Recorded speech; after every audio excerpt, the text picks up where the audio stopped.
Hello mga idol, welcome back sa aking channel. Magandang araw sa inyong lahat at sana ay nasa mabuti kayong kalagayan ngayon. Salamat sa inyong patuloy na suporta at sa pagbisita ulit sa aking channel. Sa kalagitnaan ng gabi sa malawak at mabatong kabundukan ng Xinjiang ay may mga taong may hawak na sulo na tila naghahanap sa labas. Ngunit sa loob ng madilim na kuweba ay tahimik na nagtatago ang ating bida. 15 araw siyang nagdusa sa lugar na ito para lang marating ang kanyang patutunguhan. At matapos ang mahabang paghihirap ay tuluyan na niyang nahawakan ang bagay na matagal na niyang hinahanap. Bahagyang ngumiti ang ating bida habang pinagmamasdan ang pahina sa kanyang mga kamay. Kahit papuno ito ng mga kakaibang salita ay sigurado siyang ito ang tunay na kopya ng maalamat na sikretong libro na iniwan ng Sword Immortal 600 taon na ang nakalipas. Gusto sana niyang dalhin ito at pag-aralan ngunit mabilis na nawala ang ngiti sa kanyang labi. Seryoso siyang napatingin sa hawak niyang maliit na lalagyan dahil alam niyang wala na itong silbi sa kanya ngayon, kahit makuha niya ang pinakamalakas na sikreto sa buong mundo ay hindi na niya ito magagamit dahil tuluyan nang nasira ang kanyang dantian. Naisip ng ating bida na siguradong aagawin ito ng ibang martial artists kapag nalaman nilang nasa kanya ang maalamat na sikretong libro. Agad niyang tiniklop ang pahina at maingat na ipinasok sa isang maliit na lalagyan upang itago bago pa man may dumating na kalaban. Sa kawalan ng ibang ligtas na mapagtatagwan ay mabilis niyang isinubo ang buong lalagyan at sa pilitang nilunok ito, bakas ang hirap sa paglunok ng ating bida dahil napagtanto niya sa huli na sana ay nagdala man lang siya ng tubig para tulungan siyang maibaba iyon ng maayos. Hindi pa man tuluyang nakakahinga ng maluwag ang ating bida ay isang boses agad ang umalangaw mula sa bakana ng kuweba, napalingon siya at nakita ang dalawang lalaking nakatayo sa tapat ng liwanag. Ang nagsalita ay si Moyong-su, ang pinuno ng Yellow Dragon Hall mula sa Merem Alliance. Nadiretsahang tinawag ang ating bida bilang isang especially iyan ng blood cult bago seryosong magtanong kung nahanap na ba nito ang maalamat na sikretong libro. Mabilis na nakabawi sa pagkagulat ang ating bida at kalmadong sumagot na nahanap na niya ito at itinago sa isang ligtas na lugar. Buo ang loob niyang idinagdag na ibibigay lamang niya ang sikreto kung tutuparin ni Moyong-su ang kanilang napagkasunduang pangako. Kalmadong nagsalita si Baekwiyang, isa sa 4 elders ng Merem Alliance, at sinabing narinig niya ang tungkol sa pangakong iyon bago pa man sila makarating. Nilinaw niya na ang tanging hiling ng ating bida ay alisin ang blood parasite na nakatanim sa dibdib nito. Malamig na sumang-ayon si Moyong-su na totoong may ganoong usapan sa pagitan nila, ngunit imbes na magpakita ng intensyong tuparin ang kasunduan ay mabilis na hinugot ni Moyong-su ang kanyang espada at direktang sinabi na hindi na nila kailangan pang gawin iyon. Dahilan para agad na mabigla ang ating bida sa malinaw na pagtataksil na nangyayari sa kanyang harapan. Nanlilisik ang mga mata ni Moyong-su habang nanunuksong sinabi na wala namang babalikan ang ating bida kahit pa matanggal ang blood parasite sa kanyang katawan. Sa harap ng pag-aalinlangan at panganib ay dahan-daw ang nagpakilala ang ating bida bilang Su Wunwi mula sa So Clan ng Yiyang, na nagpapakita ng kanyang tapang sa gitna ng banta ng kataksilan.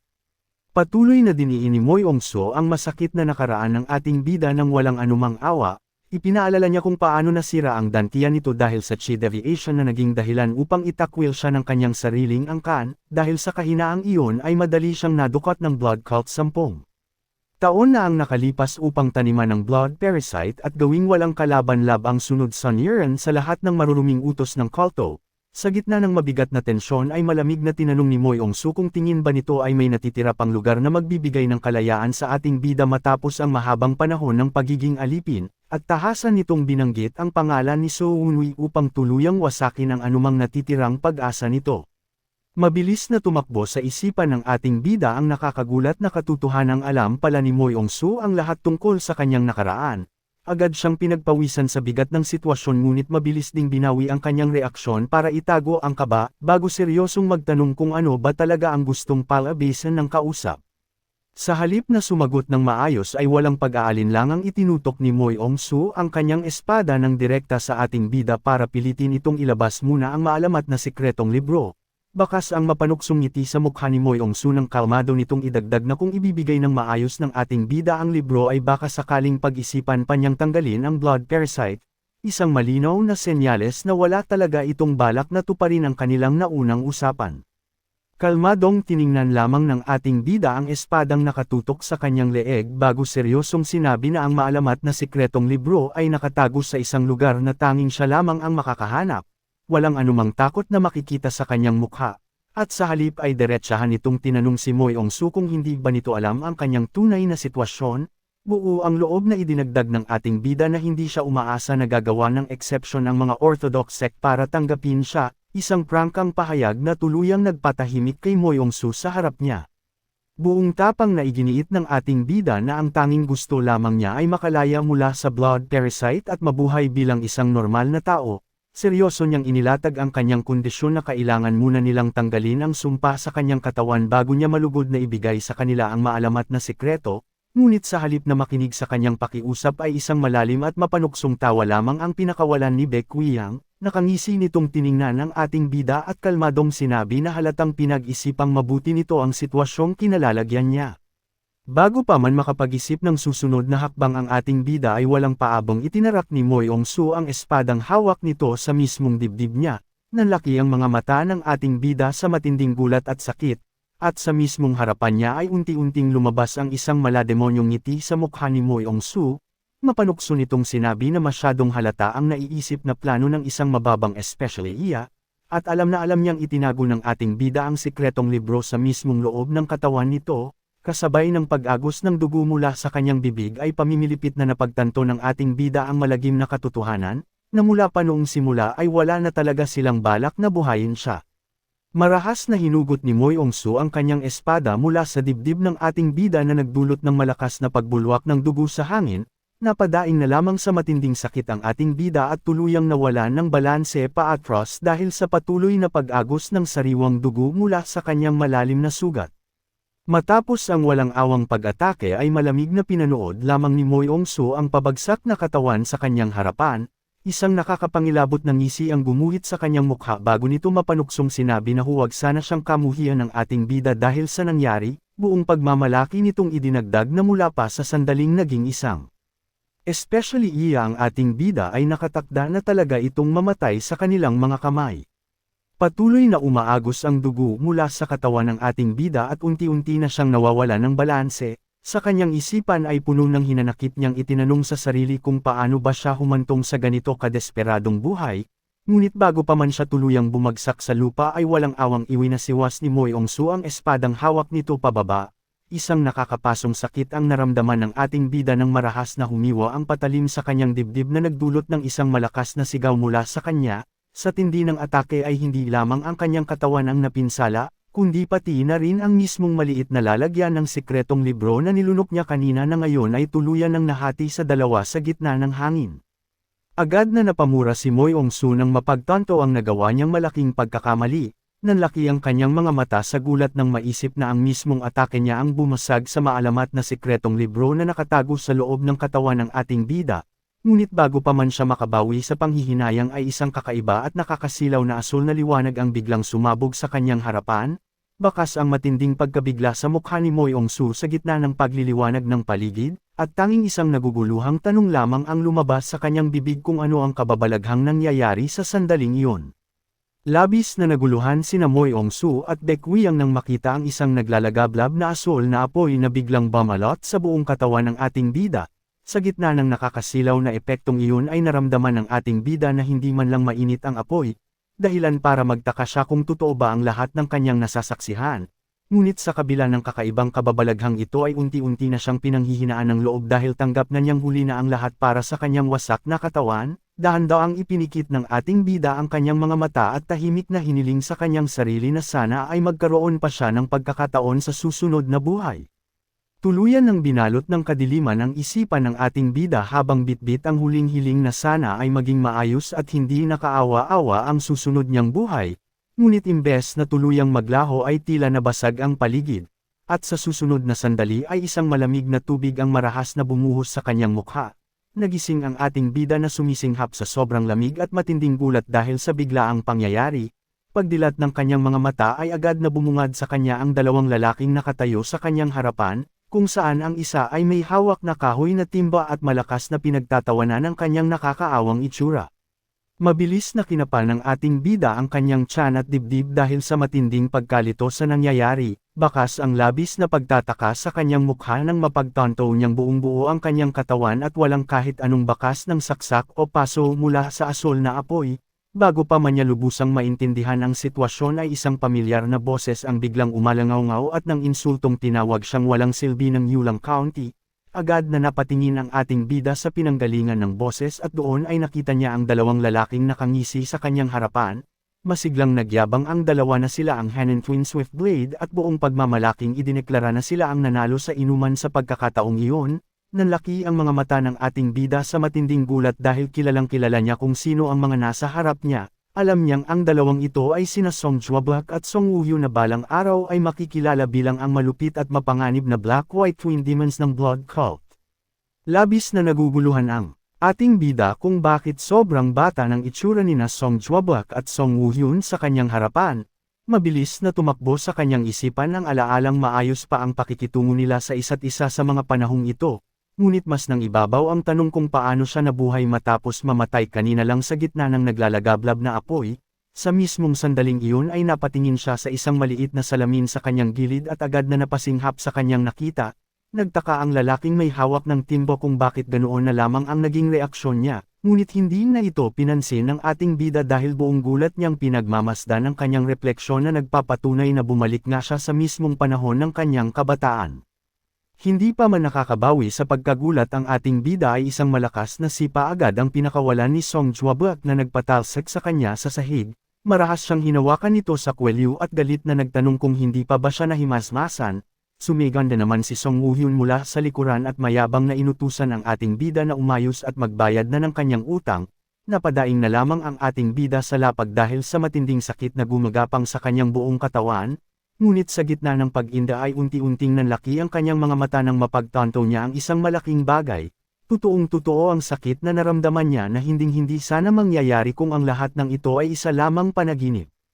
Mabilis na bumangon ang ating bida mula sa pagkakabagsak at walang pag-aalinlangang sinunggaban sa kwelyo si Song Juabak. Pasigaw niyang tinanong kung anong araw na ngayon dahilan para agad na pinagpawisan si Song Juabak sa matinding gulat. Naguguluhang nagtanong si Song Juabak kung anong kalokohan ang biglaang sinasabi ng kaharap ngunit mas lalo lamang hinigpitan ng ating bida ang kanyang pagkakahawak. Galit na iginiit ng ating bida na hindi naman mahirap ang kanyang simpleng tanong. Taratantang nakiusap si Song Juabak na bitawan muna siya, at bago pa man lumala ang sitwasyon ay kalmadong sumagot si Song Woo-hyo mula sa likuran. Diretsahan itong idineklara na ngayon ay ang ikasyam na araw ng ikasyam na buwan sa taon ng aso.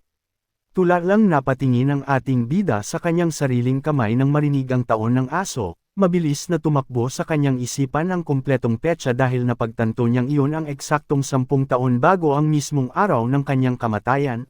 Naguguluhang napatingin si Song Woo-hyo sa kanya at nagtanong kung anong taon ba ang inaasahan nito, bago mapanuksong idinagdag kung nabaliw na ba ang ating bida dahil sa sobrang pag-inom. Ngunit imbes na sumagot o magpaliwanag ay bigla na lamang humalaklak ng napakalakas ang ating bida. Umalangaw-ngaw ang kanyang boses sa buong silid dahil sa magkahalong gulat at tuwa sa malinaw na katotohanang nakabalik siya sa nakaraan, dahilan para lalong matigilan at mapang-angga sina Song Juabak at Song Woo-hyo sa nasasaksihang kabaliwan sa kanilang harapan. Sa sobrang tuwa sa pagbabalik niya sa nakaraan ay mahigpit na niyakap ng ating bida si Song Juabak, at masigla itong binati na tila ba isang matalik na kaibigan na matagal na niyang hindi nakita. Agad namang nagreklamo si Song Juabak at pilit na kumawala dahil sa lamig ng basang damit na dumidikit sa kanyang balat, ngunit sa kalagitnaan ng pagdiriwang ng ating bida ay bigla na lamang siyang natigilan na parang binuhusan ng malamig na tubig, napalitan ng kaba ang kanyang mukha nang muling tumakbo sa kanyang isipan ang nabanggit na petsa kanina.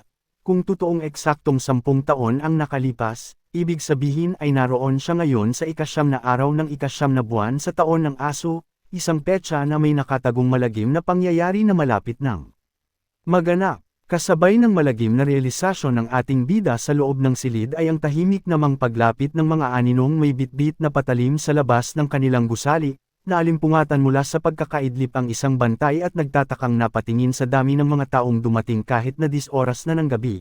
Sa pag-aakalang mga ordinaryong panauhin lamang ang mga ito ay casual siyang lumingon upang tumawag ng kasama mula sa loob. Ngunit bago pa man niya matapos ang kanyang sasabihin ay mabilis na umatake ang isa sa mga nakamaskarang lalaki at walang awang iwinasiwas ang espada nito ng direkta sa kanyang leeg. Mula sa kabilang bahagi ng gusali ay narinig ng isang inaantok na tauhan ang komosayon sa labas kaya tamad itong naglakad para sumilip. Ngunit pagbukas niya ng pinto ay agad siyang napasigaw ng buong lakas dahil bumungad sa kanya ang dagwang katawan ng bantay na nakahandusay sa lapag. Samantala sa loob ng kwarto ay tarantang hinalungkat ng ating bida ang kanyang makalat na lamesa, pilit niyang hinahanap ang isang mahalagang bagay na kailangan niya para makatakas at puno ng pagsisisi na naisip na sana ay inayos niya ang lugar na iyon ng mas maaga. Nagtataka namang pinagmasdan ni Song Juabak at Song Woo-hyun ang kanyang sobrang pagpapanik. Inakala ni Song Juabak na nagdadahilan lamang ang ating bida para takasan ang utang nito sa kanilang pastahan kaya naiinis itong nagtanong kung ano ba ang ginagawa niya. Sa halip na magpaliwanag ay seryosong lumingon ang ating bida sa dalawa at galit na sumigaw na umalis na sila agad kung gusto pa nilang mabuhay. Halatang nawawalan na ng pasensya sina Song Juabak at Song Woo-hyun sa inasal ng ating bida. Naiinis nilang pinagbantaan na baka kailangan pa nitong makatanggap ng ilang suntok bago tuluyang umayos ang pag-iisip. Ngunit sa halip na matakot ay isang ngiti ng ginhawa ang sumilay sa mukha ng ating bida nang sa wakas ay makita na niya ang kanyang hinahanap sa ilalim ng mga kalat. Mabilis niyang hinawakan ang lumang maikling espada na kaisa-isang natitirang pamana mula sa kanyang ina. Mahigpit niya itong kinapitan sa pag-alala sa matinding pagsisisi sa kanyang nakaraang buhay nang tuluyan niyang mawala ang sandatang ito, at sa pagkakataong iyon ay ibinaon niya sa kanyang isipan na kahit gaano pa kalala ang sitwasyon ay hinding-hindi na niya ito iiwan kailanman. Bago pa man siya makapag-isip ng susunod na hakbang ay isang nakakabinging tili ang biglang yumanig sa buong paligid na naging dahilan upang mapatakip sa tainga ang ating bida.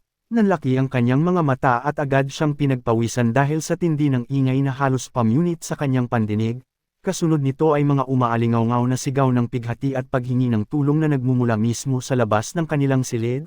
Bakas ang labis na pagtataka at kaba sa mukha ni Song Juabak at Song Woo-hyun dahil sa mga hindi inaasahang pangyayaring iyon, ngunit para sa ating bida na mahigpit ang hawak sa kanyang maikling espada ay malinaw na kung ano ang tunay na nagaganap. At sa oras na iyon ay alam na niyang tuluyan nang ang nagsimula ang malagim na pag-atake. Bakas ang matinding kaba sa mukha ni Song Juabak nang itanong nito kung sa labas ba nanggaling ang nakakakilabot na ingay na iyon, na nag-aalangan namang sinang-ayunan ni Song Woo-hyun. Tahimik lamang na nakikinig ang ating bida sa isang tabi ngunit seryosong tumatakbo ang kanyang isipan dahil napagtanto niyang masyadong malakas ang tunog na iyon para magmula lamang sa labas ng kanilang gusali. Mabilis na iwinala ng ating bida ang mga naglalarong katanungan sa kanyang utak at mas hinigpitan na lamang ang pagkakakapit sa hawakan ng kanyang maikling espada. Alam niya sa kanyang sarili na hindi ito ang tamang oras para mabuluhan lalo pa at naging malinaw na sa kanya na dahil sa mga naririnig na hiyawan ay tuluyan nang ang nagsimula ang trahedya. Bahagyang binuksan ni Song Juabak at Song Woo-hyun ang pinto upang sumilip sa kaguluhang nagaganap. Bakas ang matinding kaba at pagkalito sa kanilang mga boses nang manginig na magtanong si Song Woo-hyun kung sino ang mga mapanganib na taong iyon, na sinundan agad ng nag-aalinlangang tanong ni Song Juabak sa kanyang kapatid kung ano na ang dapat nilang gawin. Bago pa man sila makapag-isip ng maayos na hakbang ay mabilis na sumingit ang ating bida sa pagitan nilang dalawa. Wersahan niyang itinulak patabi ang magkapatid at seryosong inutos na magbigay daan dahil siya mismo ang susuri sa sitwasyon sa labas. Maingat na isinilip ng ating bida ang kanyang mukha sa makipot na siwang ng pinto. Tahimik lamang siyang nakamasid. Ngunit ang patuloy na pag-alingaw-ngaw ng mga nakakakilabot na tili at daing ng kamatayan mula sa labas ay sapat na para kumpirmahin ang malagim na patayang nagaganap sa kabilang banda. Bahagyang pinagpawisan ang ating bida at mariing na pamura sa kanyang isipan nang tuluyan niyang makilala ang mga salarin sa labas, isang nakakapangilabot na tanawin ang bumungad sa kanyang paningin kung saan nagkalat ang mga walang buhay na katawan at wasak na kagamitan sa buong patio, kasabay ng tahimik na paglalakad ng mga nakamaskarang mamamatay tao sa gitna ng mga bangkay. Sa kanyang patuloy na pagmamasid sa mga miyembro ng kulto ay muling nag-cruise sa kanyang isipan ang malagim na petsa, malinaw na sa kanya na ang ikasyam na araw ng ikasyam na buwan sa taon ng aso ay ang eksaktong araw kung saan siya orihinal na dinukot ng blood cult sa kanyang nakaraang buhay. Kasabay nito ay naguguluhang sumilip din sina Song Juabak at Song Woo-hyun mula sa kanyang likuran. Kabadong nagtanong si Song Juabak kung ang mga walang awang umatake ba ay mga bandido mula sa Green Forest. Ngunit sa halip na sumang-ayon ay bahagyang lumingon ang ating bida sa dalawa at seryosong idineklarang hindi sila mga simpleng bandido kundi mga mapanganib na miyembro ng Blood Cult. Sa kalagitnaan ng matinding tensyon ay mabilis na tinalikuran ng ating bida ang pinto at seryosong binalaan sina Song Juabak at Song Woo-hyun na wala na silang oras. Idiniin niya na malapit nang pumasok ang mga kalaban kaya dapat na silang tumakbo palayo kung gusto pa nilang mabuhay. Bakas ang pagdududa sa boses ni Song Woo-hyun nang magtanong ito kung totoo bang mula sa blood cult ang mga salarin dahil alam ng lahat na naglaho na ang grupong iyon matapos matalo sa Murem Alliance. Sa halip na magpaliwanag pa ay halatang nenes ang ating bida at sarkastikong sinabi na lapitan at tanungin na lang nila ang mga mamamatay tao sa labas kung gusto nilang makasigurado.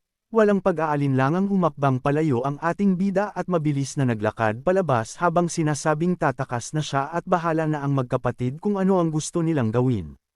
Naiwang nakatayo sina Song Juabak at Song Woo-hyun na kabadong nagkatinginan sa isa't isa, hindi na nila kinailangan pang mag-isip ng matagal dahil nang makita nila ang determinadong pag-alis ng ating bida ay agad silang nagkasundong sumunod at tumakbo na rin para iligtas ang kanilang mga sarili.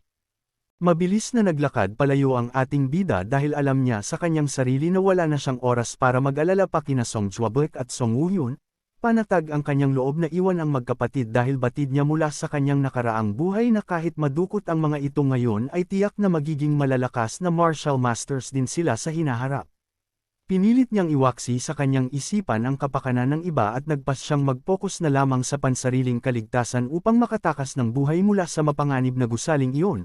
Ngunit bago pa man siya makalayo ay bigla na lamang siyang napatigil nang may isang mahalagang detalye ang muling naglarawan sa kanyang utak. Nanlaki ng bahagya ang kanyang mga mata nang malinaw niyang maalala na bukod kina Song Juabak at Song Woo-hyun ay may isa pa pala silang kasama nang mangyari ang orihinal na pagdukot.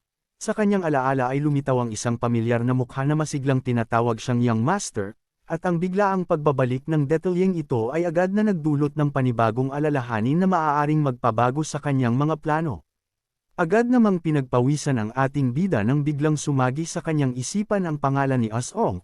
Sa labis na paninisi sa sarili ay tinawag niyang tanga ang kanyang sarili dahil nakalimutan niyang kasama nga pala nila ang batang iyon sa mismong araw na ito. Walang anumang pag-aalinlangang kumari pa ng takbo ang ating bida pabalik sa mga pasilyo ng gusali.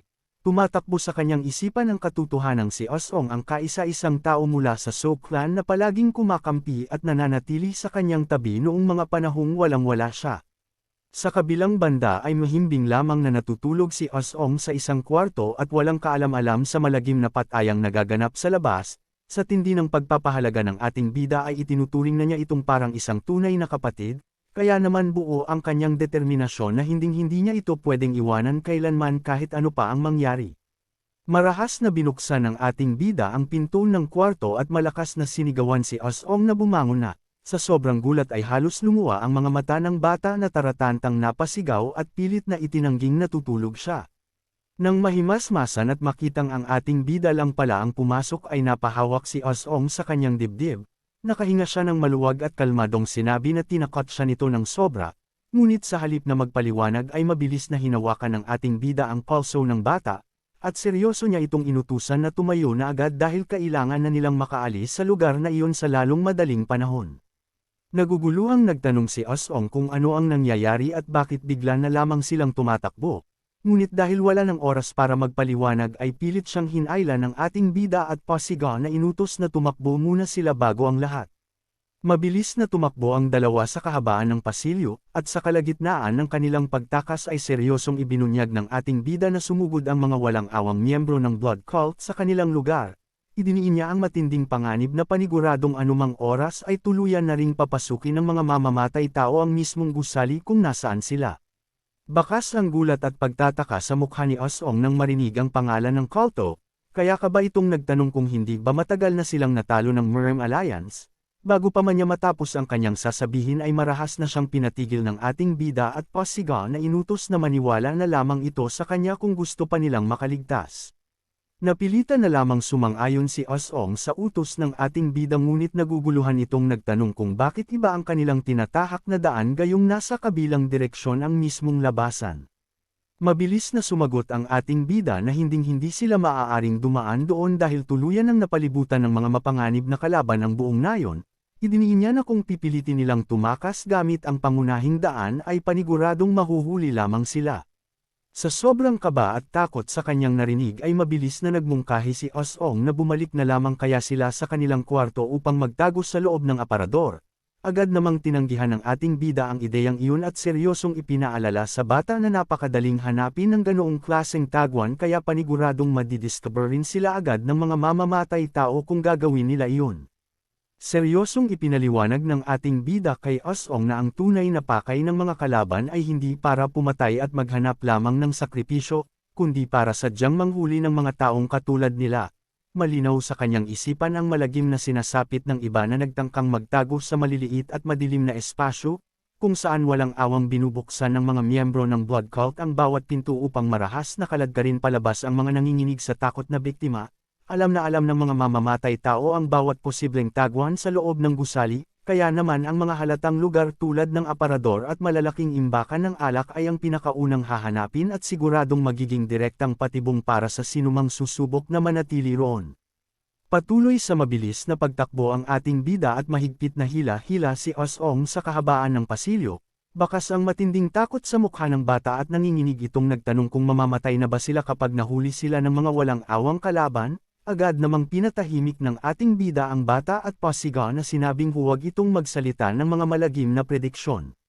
Sa gitna ng matinding kaguluhan sa paligid kung saan nagkukumahog ang ibang mga panauhin na iligtas ang kanilang mga sarili ay malinaw na ang plano sa isipan ng ating bida.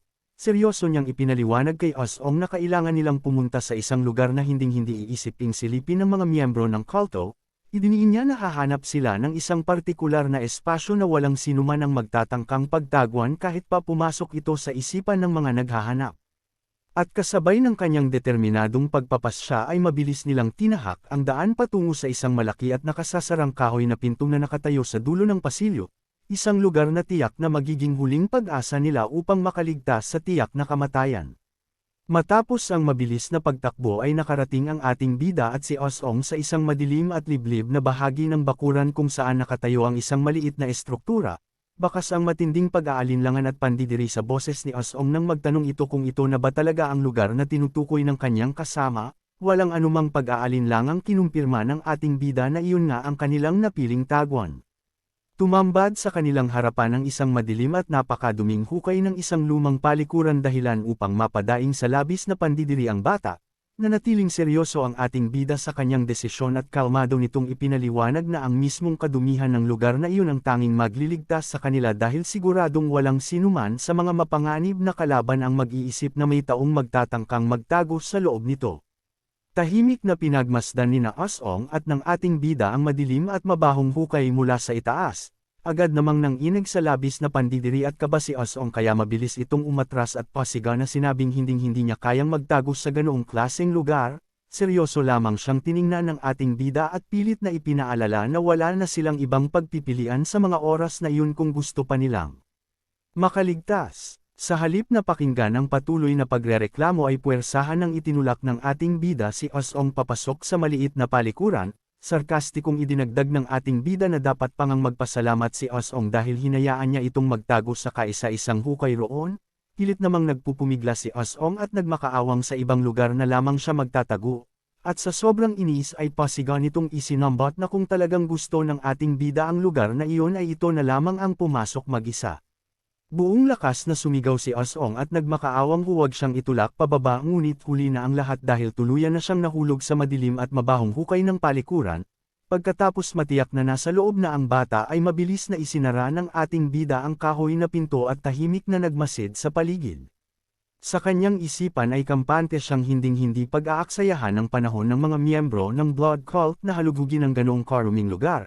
Ang totoo niya na iyon sana ang mismong lugar kung saan binalak magtago ng ating bida upang iligtas ang kanyang sarili, ngunit dahil mas pinili niyang protektahan si Osong ay kusa niya itong ipinaubaya rito ng walang pag-aalinlangan. At dahil ibinigay na niya ang pinakaligtas na tagwan ay napilitan ang ating bida na mabilis na maglakad palayo roon, bakas ang matinding determinasyon sa kanyang mukha dahil alam niyang kailangan niya agad makahanap ng panibagong lugar na mapagtatagwan bago pa man tuluyang dumating ang mga mapanganib na mamamatay tao.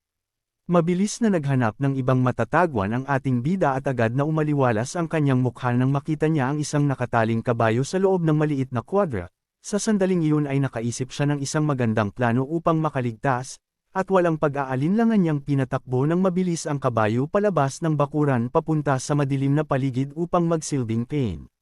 Nang tuluyan ng makaalis ang hayop ay mabilis na nagtago ang ating bida at ibinaon ang kanyang buong katawan sa ilalim ng isang tumpok ng mga tuyong damo na naiwan sa lapag.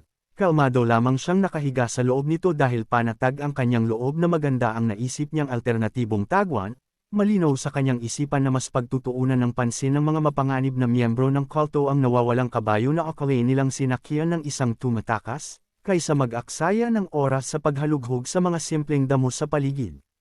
Tahimik lamang na nakahiga ang ating bida sa ilalim ng mga tuyong damo ngunit nananatiling seryoso ang kanyang isipan dahil alam niyang madali siyang matutukoy kung isang malakas na kalaban ang gagamit ng chisens upang pakiramdaman ang paligid. Bilang pag-iingat ay dahan-dahan niyang inabot ang loob ng kanyang damit at mahigpit na hinawakan ang puluhan ng kanyang maikling espada upang palaging maging handa sa anumang posibleng mangyayari. Ngunit sa eksaktong sandaling madikit ang kanyang kamay sa sandata ay isang maliwanag na enerhiya ang biglang pumulibot dito kasabay ng isang matinis at nandidiring tili na umalangaw mula mismo sa espada. Galit na nagsalita ang mahiwagang sandata at matapang na nag-utos na huwag itong hawakan gamit ang kanyang pawisan at maduming mga kamay. Sa sobrang gulat sa hindi inaasahang pangyayaring iyon ay halos manigas ang ating bida sa kanyang pinagtatagwan habang kabadong tinatanong ang kanyang sarili kung ano ang kakaibang boses na iyon. Patuloy sa pag-alingaw ang matinis na boses mula sa sandata at galit nitong inutusan ang ating bida na panasan ang kanyang mga kamay, halatang labis na na-offend ang espada kaya matapang pa nitong itinanong kung minamaliit ba niya ang isang sandatang may kakayahang magsalita. Nanlaki ang mga mata ng ating bida at agad siyang pinagpawisan sa matinding pagkalito dahil kabadong nagtatanong ang kanyang isipan kung sinapian ba ng isang multo ang hawak niyang espada. Ngunit bago pa man siya makabawi sa pagkagulat ay mabilis na nag-react ang sandata sa kanyang naisip at inis na inulit ang salitang multo.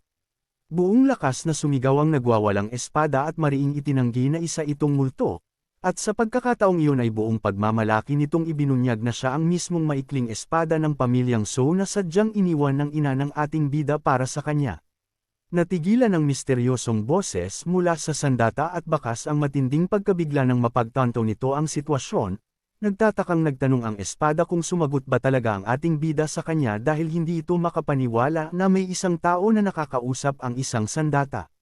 Kasunod ng katanungang iyon ay unti-unting nagliwanag ang puluhan ng espada at naglabas ng isang kakaibang enerhiya na marahang umangat sa hangin.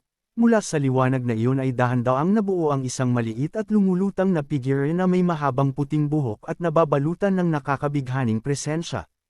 Gulat na nakatitig lamang ang ating bida sa nakalutang na espiritu sa kanyang harapan kahit pa nakahiga pa rin siya sa ilalim ng mga damo. Kalmadong tiningnan pabalik ng figure ang ating bida at kuryosong nagtanong kung nakikita rin ba nito ang kanyang pisikal na anyo gayong malinaw na naririnig nito ang kanyang boses. Labis na pagkalito ang bumalot sa ating bida kaya kabadong nagtanong ang kanyang isipan kung namamalikmato lamang ba siya sa mga hindi kapani-paniwalang nangyayari sa kanyang harapan. Sa matinding takot na baka isa nga itong multo ay mabilis niyang ipinikit ang kanyang mga mata at pilit na kinumbinsi ang sarili na wala siyang nakikita at naririnig. Ngunit halatang nenas ang maliit na espiritu sa pagmamaang-maanga ng ating bida kaya mataray niya itong tinawag upang kunin ang kanyang atensyon. Pasigan nitong ibinunyag na huwag na siyang magkunwari dahil alam nitong nakikita at naririnig siya ng ating bida, at seryosong ipinaliwanag na sa tuwing nagkakaroon ng pisikal na kontak ang isang sandata sa isang tao ay automatiko nilang nababasa ang isipan nito. Sa pagkarinig nito ay agad na pinagpawisan at napangitngit ng ngipin ng ating bida, tuluyan na siyang nagpanik sa kanyang isipan dahil nakumpirma niya sa mismong sarili na totoo nga ang espiritu at hindi lamang gawa-gawa ng kanyang imahinasyon ang boses na kanyang naririnig.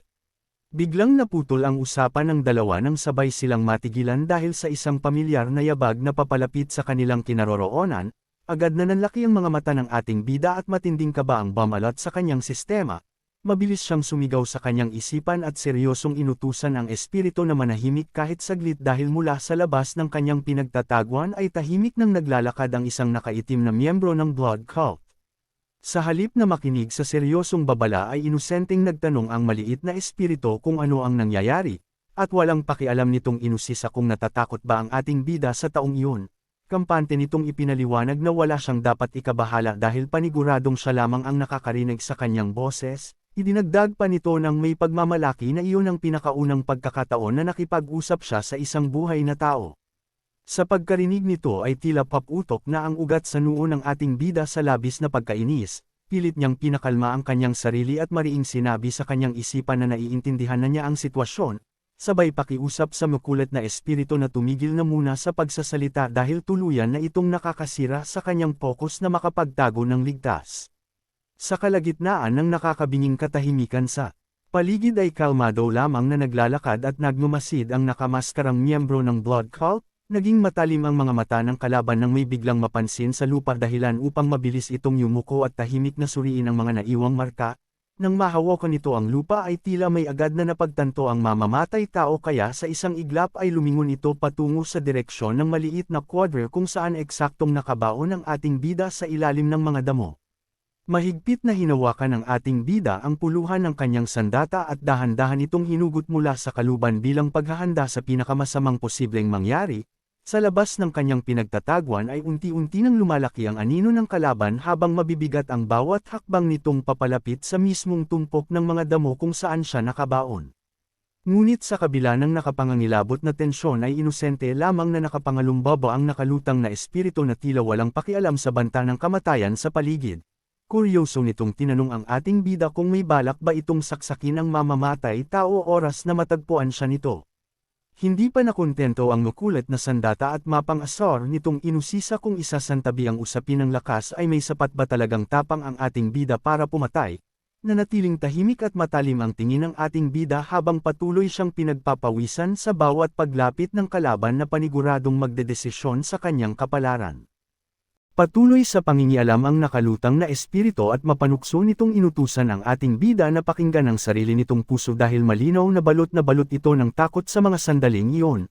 Kasabay ng pang-aasar na ito ay mabilis na nagbalik sa isipan ng ating bida ang mga mapapait niyang alaala mula sa nakaraan kung saan wala siyang kalaban-laban habang walang awang binubugbog at hinahamak ng mga taong mas malakas sa kanya.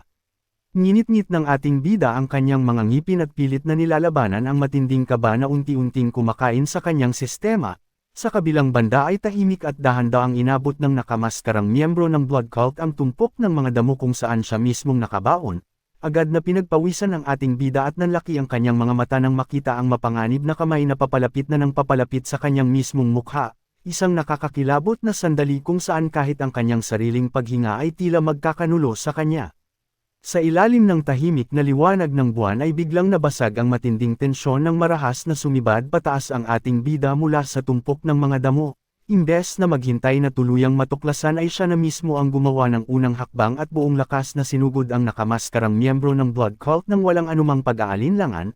Sa sobrang bilis at di inaasahang atake na iyon ay halos lumuwa ang mga mata ng kalaban sa matinding pagkagulat, at isang malakas na daing ng sakit ang kumawala mula rito kasabay ng pagtalsak ng sariwang dugo sa paligid.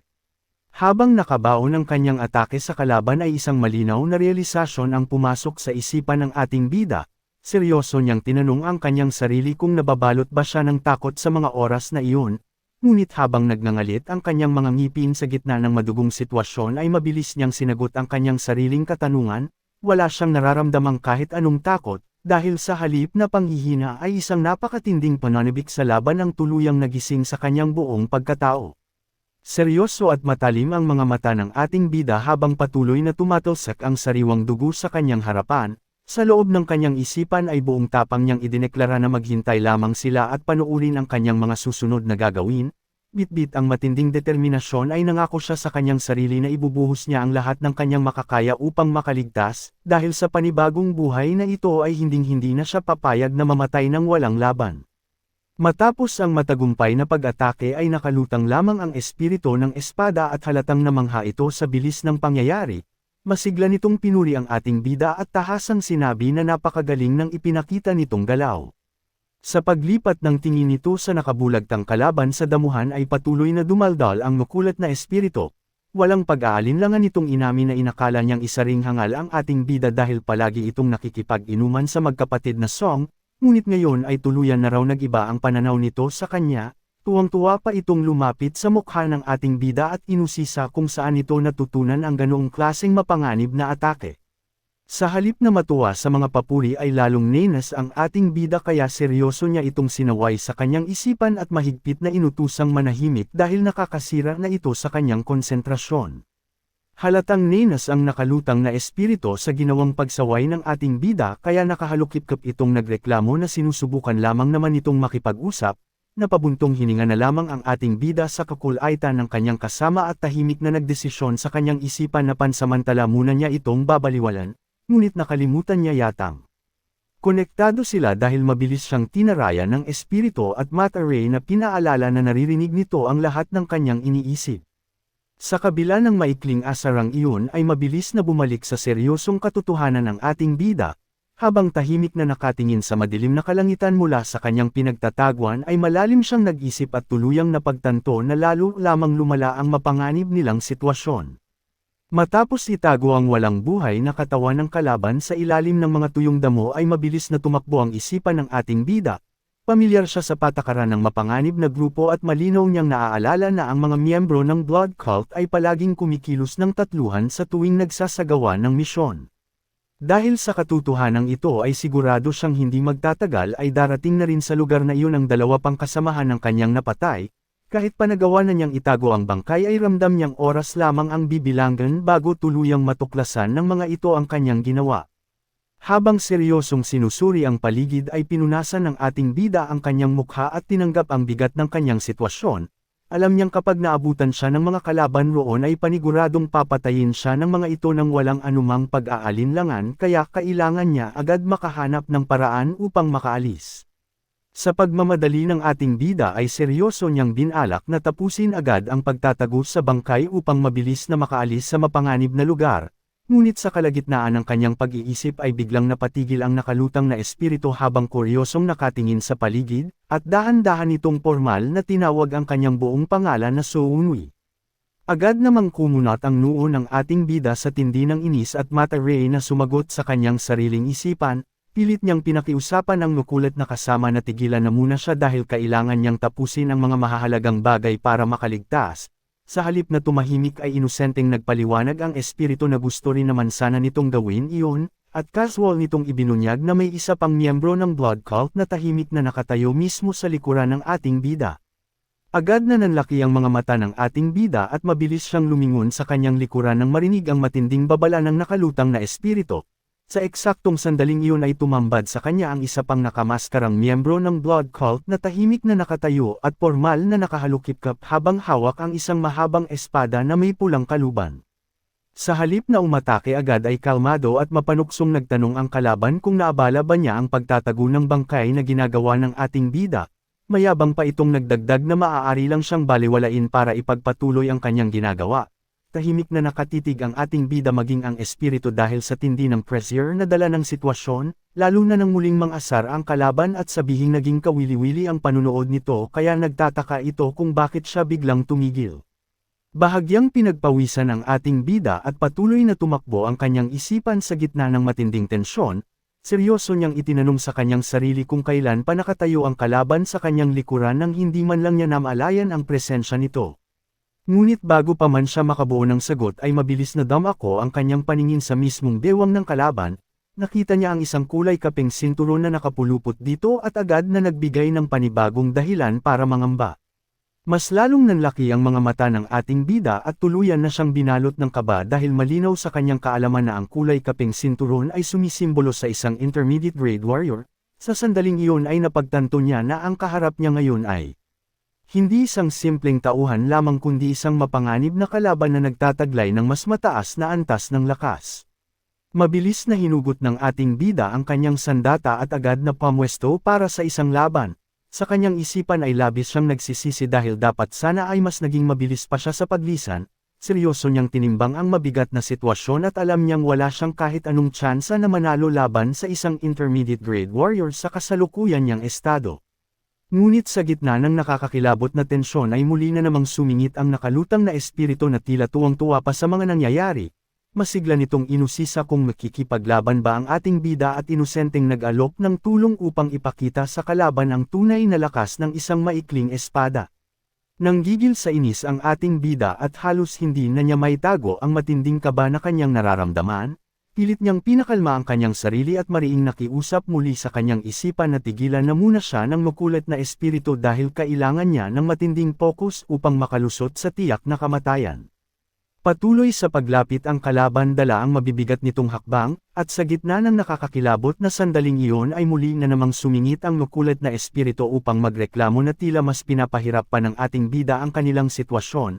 Kasunod nito ay kalmado namang nagsalita ang nakamaskarang miyembro ng blood cult upang suriin ang nangyari. Mapanukso nitong pinansin na kahit mukhang walang formal na kaalaman sa martial arts ang ating bida ay nakakabilib pa rin na nagawa nitong mapatay ang isang basic grade warrior gamit ang isang palihim na pag-atake. Dahan-daang hinawakan ng kalaban ang kanyang baba habang seryosong inoobserbahan ang ating bida upang tansyahin ang tunay nitong lakas. Matapos ang maikling pag-iisip ay mayabang nitong hinulaan na marahil ay nasa antas lamang ng basic hanggang intermediate grade ang kakayahan ng kanyang kaharap. Nakangisi at punong-puno ng kumpiyansa ang nakamaskarang miyembro ng blood cult habang kalmadong nagbigay ng isang alok. Mayabang nitong sinabi na hahayaan nitong mabuhay ang ating bida kung kusa na lamang itong susuko at magpapahuli ng walang laban. Ngunit sa halip na matakot ay mahigpit na hinawakan ng ating bida ang kanyang sandata at pasikreto siyang nagplano sa kanyang isipan na lalo pang galitin ang kaharap. Matapang siyang sumagot at idiniin sa kalaban na kung talagang gusto siya nitong patayin ay hindi na sana nito sinuri pa ang antas ng kanyang lakas. Upang lubusang makuha ang atensyon ng kalaban ay diretsahan pa niyang ininsulto ito at sinabing gusto lang siyang hulihin ng buhay dahil natatakot itong matulad sa kasamahan nitong napatay sakaling maglaban sila ng seryoso. Dahil sa matapang na linyang iyon ay agad na nanlaki ang mga mata ng kalaban at mababakas ang matinding inis sa boses nito ng seryosong itanong kung ano ang lakas ng loob niyang sabihin ang mga salitang iyon. Gulat ang nakalutang na espiritu sa ginawang pang-iinsulto ng ating bida kaya mabilis nitong sinigawan at inusisa kung nasisiraan na ba ito ng bait para kusa panggalitin ang mapanganib na kalaban. Bagaman bahagyang pinagpapawisan ay nanatiling seryoso ang ating bida at tahimik na ipinaliwanag sa kanyang sariling isipan na mayroon siyang partikular na plano para sa sitwasyong iyon. Sa kabilang banda ay tahimik na sinuri ng nakamaskarang miyembro ng blood cult ang mga salitang binitawan ng kanyang kaharap. Sa kanyang matalim na pag-iisip ay mabilis siyang nakabuo ng konklusyon na nagpapanggap lamang na mayabang ang ating bida upang linlangan siya at tuluyang pababain ang kanyang depensa. Matapos ang maikling katahimikan ay bigla na lamang humalaklak ng napakalakas ang kalaban. Habang hawak ang sariling mukha, tila tuwang-tuwa ito sa nangyayari kaya mapanukso nitong pinuri ang matinding tapang na ipinapakita ng ating bida sa kabila ng malinaw na katotohanang wala itong kawala sa kanyang mga kamay. Nakangisi at mapanuksong sinabi ng kalaban na nakakahinayang kung papatayin niya agad ang ating bida dahil halatang may angking talino rin ito. Mahigpit lamang na nakahawak sa kanyang sandata ang ating bida at palihim na nena sa kanyang isipan, dahil tuluyan na niyang napagtanto na mas maingat ang kanyang kaharap kaysa sa kanyang inakala at halatang hindi tumalab ang kanyang planong paglinlang. Kalmado namang pinansin ng kalaban na tila ginagawa ng ating bida ang lahat upang maiwasan ang direktang labanan. Matapos ang maikling salitang iyon ay mahigpit nitong hinawakan ang sariling espada na bigla na lamang naglabas ng matalim na asol na enerhiya. Sa sumunod na sandali ay walang paabong sumugod ang kalaban at marahas na umatake pababa sa ating bida, kasabay ng malamig na paghamon kung sapat ba talaga ang kakayahan nito upang tapatan ang kanyang lakas. Kasunod ng marahas na pagsugod ay mapanuksong tinapos ng kalaban ang kanyang pangungusap upang subukan kung kasinggaling ba talaga ng ating bida ang sarili nitong bibig at isipan. Napakabilis ng asol na enerhiyang bumagsak patungo sa mukha ng ating bida ngunit nanatili siyang nakapokus sa bawat galaw ng kalaban. Sa halip na umatras ay matalas na sinundan ng kanyang mga mata ang espada at mabilis na inilegan ang nakakamatay na hiwa na muntikan ng tumama sa kanya. Buong tapang na inamin ng ating bida sa kanyang isipan na marahil ay isa lamang siyang mababang uring martial artist na may nawasak na dantian, ngunit hinding-hindi maitatanggi na malinaw niyang nakikita ang mga atake ng kanyang kaharap. At gamit ang pagkakataong iyon ay hindi na siya nag-aksaya pa ng panahon, dahil sa ginawang pag-iwas ay nakakita siya ng bukas na depensa kaya agad na bumawi ng atake ang ating bida at mabilis na sinugod ang nagulat na kalaban. Buong lakas na itinarak ng ating bida ang kanyang maikling espada upang sana ay samantalahin ang bukas na depensa ng kalaban, ngunit sa isang iglap ay tila tumigil ang pag-ikot ng mundo nang walang kahirap-hirap na saluhin ng nakamaskarang miyembro ng blood cult ang kanyang mismong pulso para tuluyang pigilan ang mapanganib na pagsugod. Seryoso at malamig na tinitigan ng kalaban ang ating bida bago mapanuksong sinabi na masyadong mabagal ang galaw nito. Dahil sa hindi inaasahang pangyayaring iyon ay agad na pinagpawisan ang ating bida at mababakas ang matinding pagkabigla sa kanyang mukha nang maramdaman ang napakalaking agwat ng kanilang lakas. Nananatiling kalmado ang kalaban na mataas na nakaangat ang braso ng ating bida sa ere na parang isang walang laban na bata. Sa kalagitnaan ng matinding tensyon ay mayabang pa nitong idinagdag na kahit pamalinaw ang mga mata ng ating bida para makita ang mga atake ay nananatili pa ring napakabagal ng mga reflexes nito para makasabay sa isang totoong laban. Kumbinsido ang kalaban na hawak na niya ang buong sitwasyon kaya kalmado nitong pinuri ang ating bida. Mapanukso nitong inamin na naging matalim at mapanganib ang ginawang pag-atake kani-kanina lamang, bago muling magbigay ng panibagong alok. Seryosong sinabi ng kalaban na palalampasan niya ang pagpatay nito sa isang basic grade warrior basta sumama na lamang ito ng tahimik. Dahil sa matinding higpit ng pagkakahuli sa kanyang pulso ay unti-unting dumulas ang maikling espada mula sa kanang kamay ng ating bida, ngunit sa halip na tuluyang sumuko ay may nakahanda pa palang mapanganib na pamamaraan ng ating bida para makabawi. Bago pa man bumagsak ang sandata sa lupa ay mabilis niya itong sinalo gamit ang kanyang libreng kaliwang kamay upang muling buhayin ang laban. Sa eksaktong sandaling iyon ay walang pag-aalinlangang nagpakawala ng isang marahas na hiwa paitaas ang ating bida gamit ang sinalong sandata, kasabay ng nakakagulat na pag-atake na nag-iwan ng malakas na puwersa sa hangin ay buong galit siyang sumigaw na hinding-hindi siya kailanman papayag sa gusto nitong mangyari. Nakahinga ng maluwag ang ating bida at tahimik na nagdiwang sa kanyang isipan dahil inakala niyang tuluyan ng gumana ang kanyang mapanganib na plano. Ngunit hindi pa man siya nakakabawi ng buo ay isang nakakakilabot na pagmumura ang narinig niya mula sa kalaban na nababalot na ngayon ng napakadilim na aura. Nanlaki ang mga mata ng ating bida at halos hindi siya makapaniwala na sa kabila ng napakalapit na distansya ay nagawa pa rin ng kalaban na iwasan ang kanyang direktang saksak. Sa halip na bumagsak ay tuluyan lamang sumabog ang puot ng nakamaskarang miyembro ng blood cult dahil sa natamong pinsala. Isang malalim at dumudugong hiwa ang bumakat sa mismong kaliwang mata nito dahilan para buong lakas itong sumigaw sa tindi ng galit habang matalim at nanlilisik na nakatitig sa ating bida. Dahil sa matinding galit ng kalaban ay hindi na nito binigyan pa ng anumang pagkakataon ang ating bida na makabawi, sa isang iglap ay nagpakawala ito ng isang napakabigat at marahas na atake na direktang yumanig sa katawan ng ating bida. Napadaing ng malakas ang ating bida at mababakas sa kanyang mukha ang matinding sakit ng natamong pinsala. Sa sobrang lakas ng puwersang inilabas ng kalaban ay parang isang sirang manika na tumilapon ng malayo ang ating bida. Marahas siyang bumagsak at tuloy-tuloy na kinaladkad ng sariling momentum sa magaspang na lupa dahilan para umangat ang makapal na alikabok sa paligid. Marahas na napasubsob sa lupa ang ating bida matapos tanggapin ang napakalakas na pag-ataking iyon. Sa kanyang isipan ay mariin niyang tinanong ang sarili kung naging masyado ba siyang kampante sa ginawa niyang hakbang. Tahimik niyang inamin na hindi niya talaga inaasahan na makakaiwas pa ang intermediate grade warrior sa kabila ng napakalapit nilang distansya. Dahan-dahan at pilit niyang ibinangon ang kanyang nanghihinang katawan bago pinunasan ang kanyang bibig. Pinagpawisan siya sa tindi ng pressure at sakit ngunit hindi nawala ang determinasyon sa kanyang mga mata. Sa eksaktong sandaling iyon ay mahigpit niyang hinawakan muli ang kanyang maikling espada at inihanda ang kanyang sarili. Tuluyan na niyang tinanggap sa kanyang isipan na dahil sa nangyari ay wala na siyang iba pang pagpipilian kundi ang harapin ang kalaban at makipaglaban ng seryoso para makaligtas.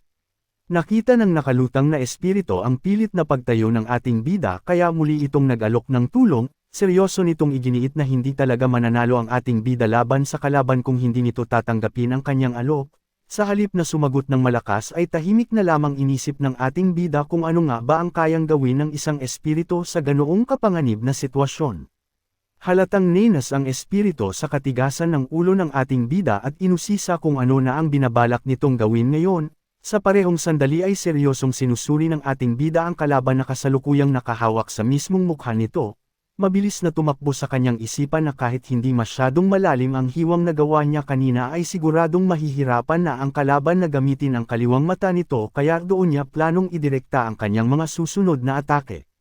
Samantala ay mahigpit na diniinan ng kalaban ang dumudugo nitong mata habang inilalabas ang matinding iniis. Pabulong itong nagmura at malamig na sinabing gusto sana nitong tapusin ang lahat ng payapa ngunit dahil sa nangyari ay tuluyan na itong nawalan ng pasensya. Dahan-daang hinawakan ng kalaban ang puluhan ng kanyang espada at tuluyan ng naglaho ang anumang natitirang pasensya nito.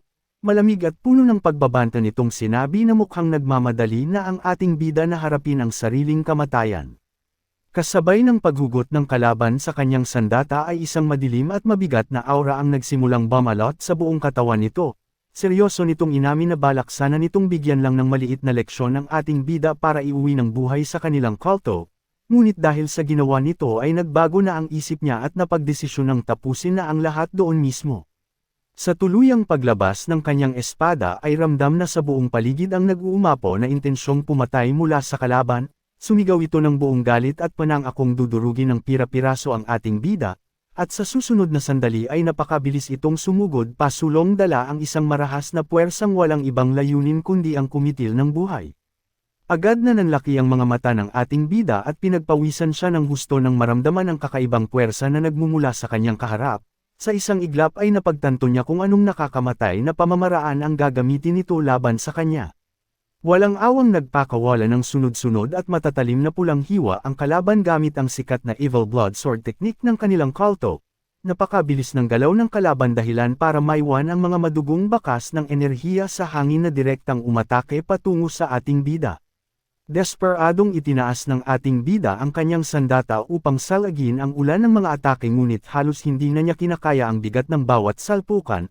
Dumaan ang matinding kaba sa kanyang isipan at tuluyan na niyang inamin na hindi na niya kayang basahin pa ang mga hiwa dahil sa napakabilis na galaw ng kanyang mapanganib na kalaban. Nanggigil sa matinding inis ang ating bida at pilit na sinasalag ang sunod-sunod na atake ng kanyang kaharap. Sa gitna ng desperadong pagdedepensa ay pinagpawisan siya ng husto ng tuluyan niyang mapansin na sinasadya ng kalaban na huwag tamaan ang mga maseselang bahagi ng kanyang katawan upang patagilan ang laban. Walang awang nagpaulan ng mararahas at matatalim na hiwa ang kalaban na tuluyang nagpabagsak sa ating bida sa lupa, kasabay ng nakakabinging salpukan ng kanilang mga sandata na lumikha ng nakakapasong puwersa sa paligid ay buong puot na sumigaw ang kalaban upang ipamuka kung gaano kalaking pagkakamali ang ginawa nito kani-kanina lamang. Dahil sa walang tigil at mapang-ipong pag-atake ay damaloy ang matinding kaba sa isipan ng ating bida, malinaw na sa kanya na pinaglalaroan lamang siya ng kalaban, at sigurado siyang wala itong balak na kumitil ng buhay hanggat hindi muna nito nakikita ang lubusan niyang pagdurusa.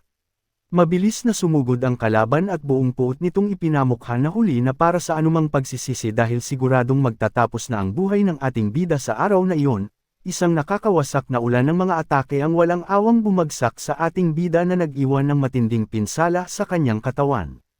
Sa kalagitnaan ng pambubugbog ay halos hindi makapaniwala ang ating bida sa kanyang nararanasan. Tumakbo sa kanyang isipan ang labis na pagkabigla ng mapagtanto niyang gumagamit pa ng mga mapanlinlang na galaw ang kalaban sa kabila ng malaking agwat ng kanilang lakas.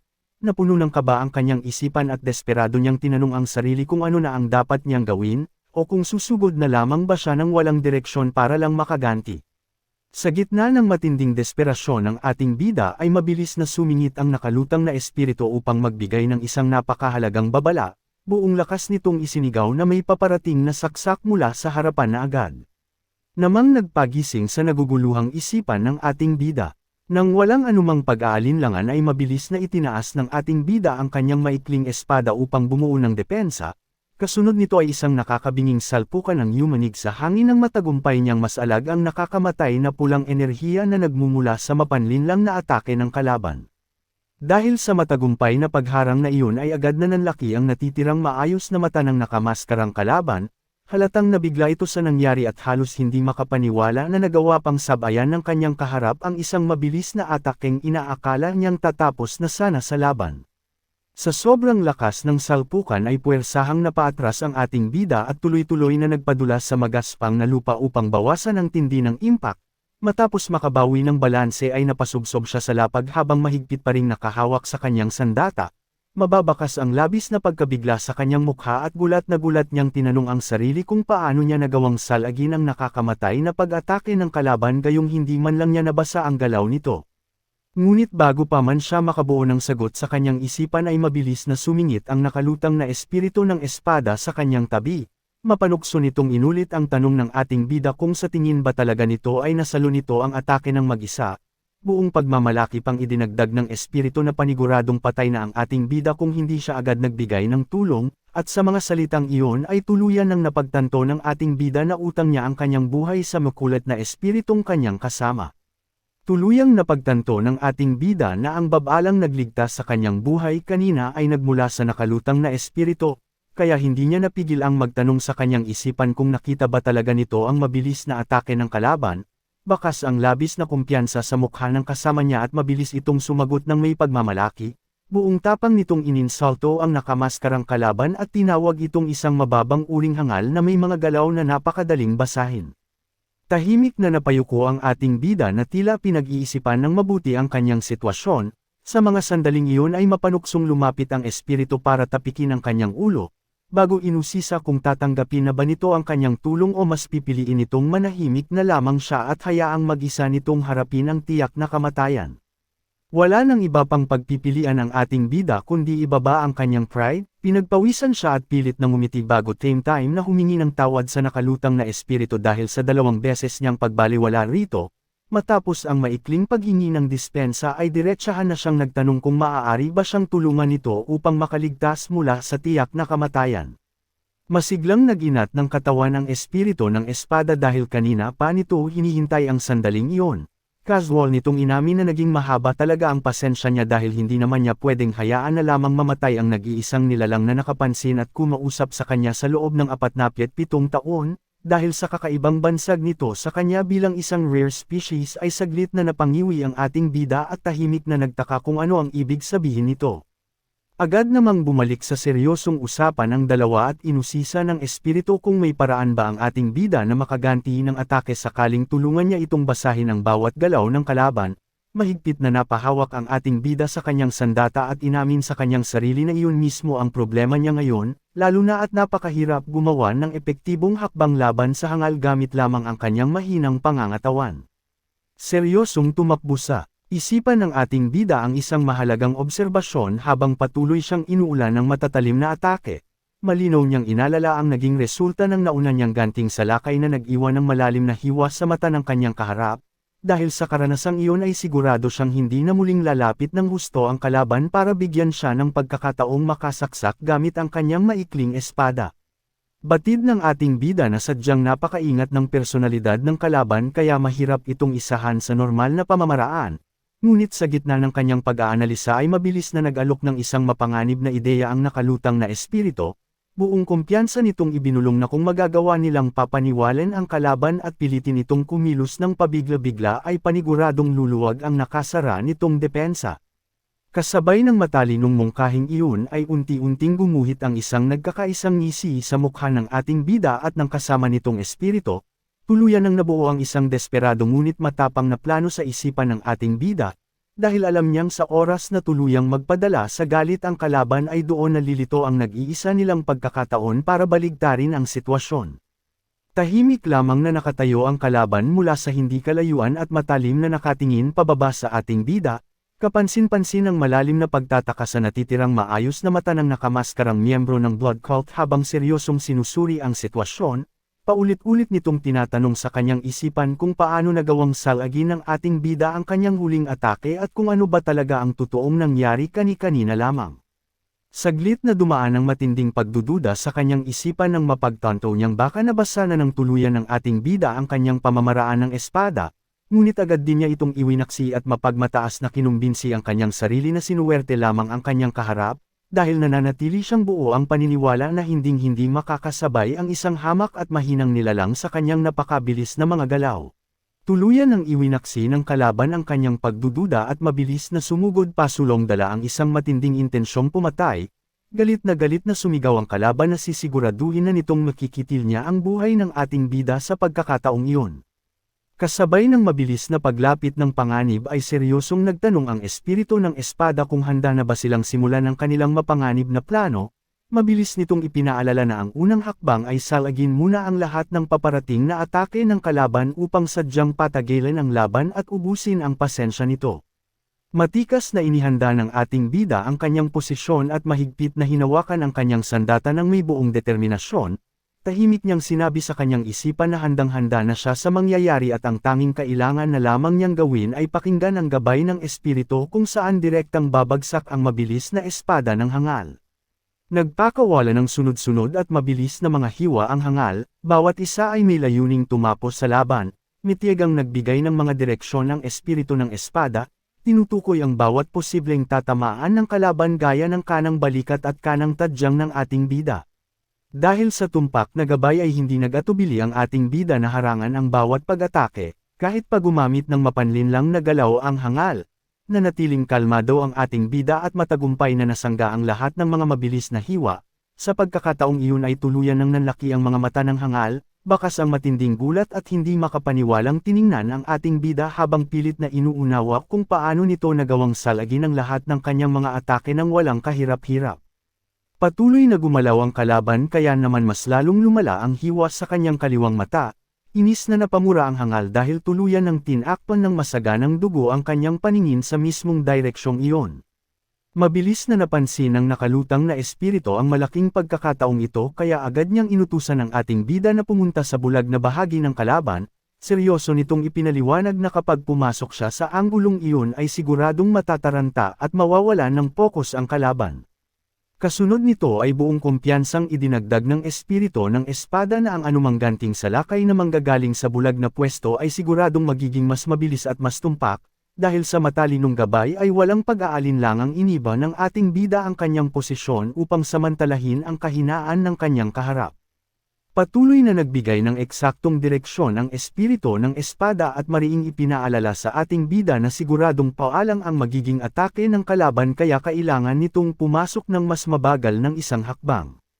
Tuluyan ng napuno ng inis ang hangal at galit na minura ang ating bida bilang isang daga bago magpakawala ng isang napakalakas at malapad na paalang na hiwa, umasa ang kalaban na tuluyan na nitong mahahati ang kanyang punteriya gamit ang marahas na puwersang iyon.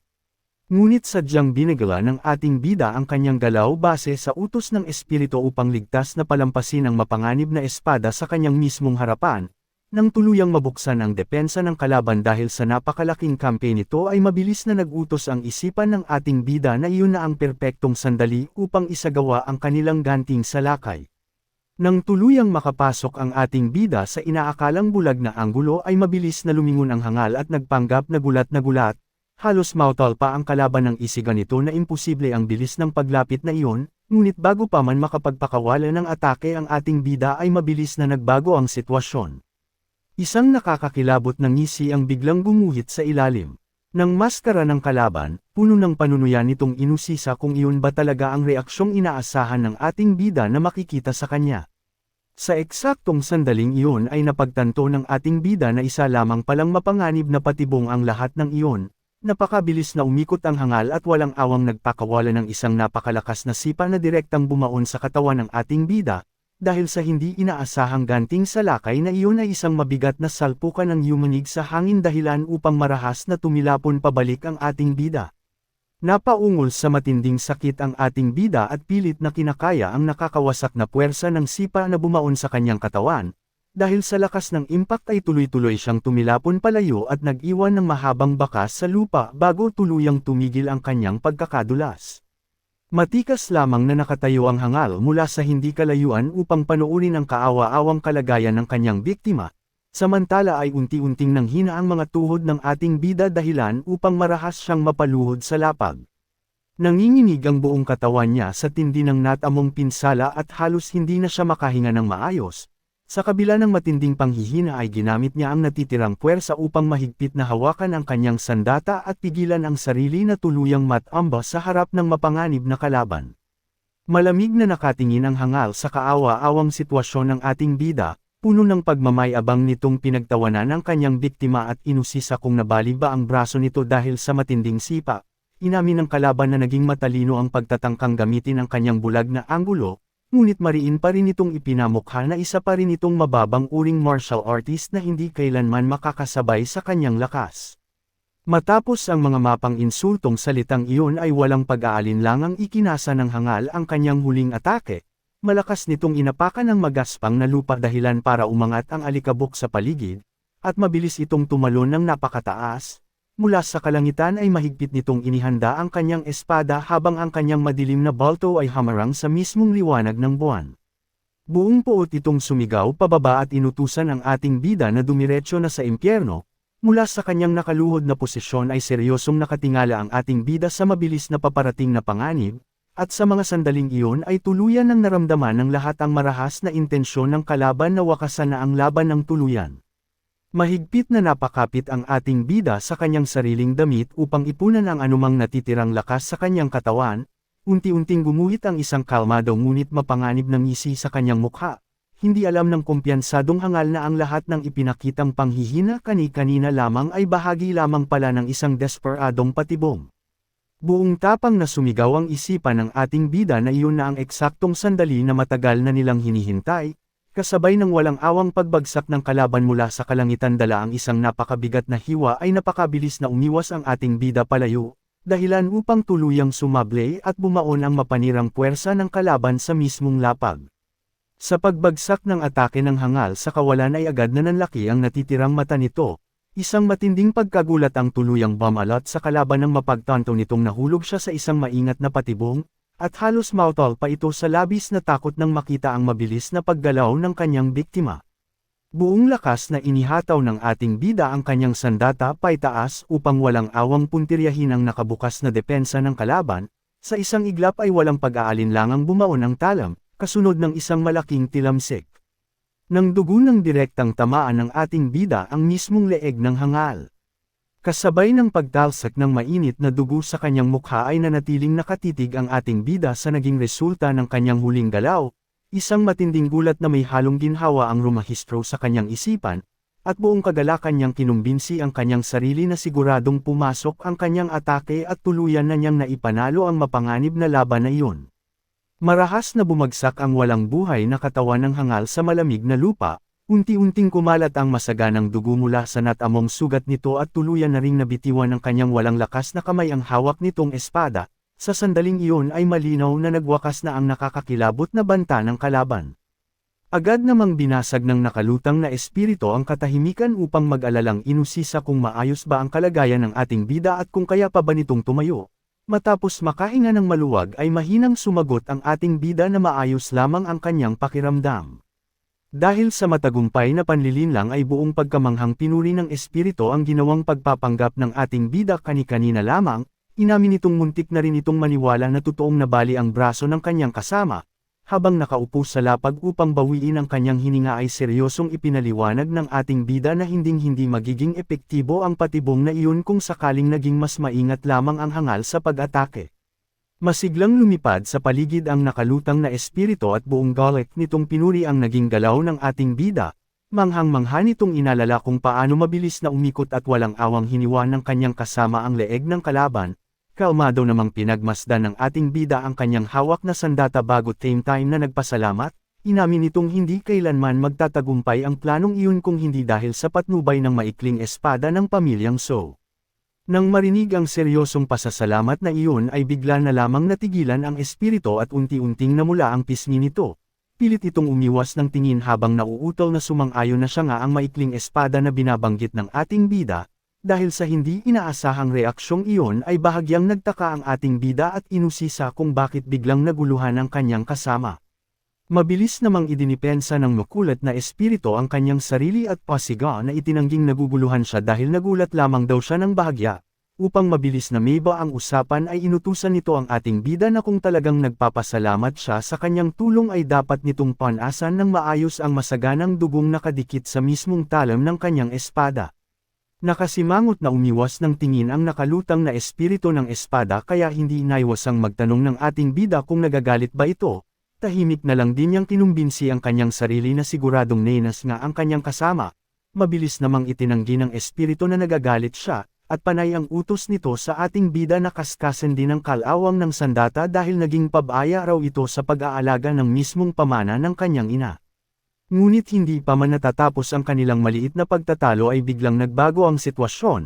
Sa isang matinding pagpapanik ay pasiga na inutusan ng espiritu ang ating bida na mabilis nitong ibaba ang kanyang ulo. Bago pa man makapag-react o tuluyang maunawaan ng ating bida ang babalang iyon ay isang napakabilis at malaking kamay ang biglang sumulpot sa kanyang harapan. Wala nang nagawa ang ating bida kundi tanggapin ang marahas na pag-atake. Isang matinding puwersa ang direktang sumalpok sa kanyang mukha dahilan upang yumanig ang buong paningin niya, at sa pagkakataong iyon ay malinaw na isang panibagong banta. Ang Sam Iris sa inaakala nilang tagumpay. Isang nakakawasak na kamao na nababalot ng mapanganib na pulang enerhiya ang walang awang bumulusok patungo sa ating bida. Hindi na nagkaroon ng anumang pagkakataon ng ating bida na makaiwas kaya direktang sumalpok ang mabigat na atake sa mismong mukha niya. Dahil sa napakalakas na puwersa ng banggaan ay marahas na napaatras ang kanyang ulo at tumalsik ang mainit na dugo mula sa kanyang bibig. Tuloy-tuloy na tumilapon palayo ang ating bida sa ere na walang kalaban-laban sa tindi ng natamong pinsala. Nang unti-unting hamupa ang makapal na alikabok mula sa yumunig na lupa ay malamig na bumungad ang bagong banta. Matikas na nakatayo ang isang panibagong kalaban na nakasuot din ng itim na maskara at may mahabang buhok.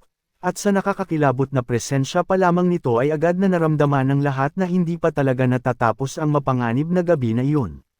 Malamig na tiningnan ng panibagong kalaban ang buong paligid, at bakas ang matinding pagkadismaya sa kanyang boses. Inis nitong sinabi na sadyang nakakagago ang sitwasyon bago ipaliwanag na pumunta lamang siya roon upang mabilis na samuri dahil may dalawa silang kasamahan na nawawala. Patuloy siyang naglakad palapit mula sa makapal na alikabok. Hindi makapaniwala at mapanuksong inusisa kung seryoso ba talagang natalo ang kanyang mga tauhan sa isang hamak na bata lamang. Samantala ay kaawa-awang nakadapa sa malamig na lupa ang ating bida at patuloy na umaagos ang masaganang dugo mula sa kanyang bibig. Nalaki ang kanyang mga mata sa tindi ng sakit pati na rin sa pagkabigla mula sa natamong atake, at sa mga sandaling iyon ay unti-unti na siyang nilalamon ng katotohanang napakalayo ng agwat ng kanyang lakas kumpara sa bagong dumating na banta.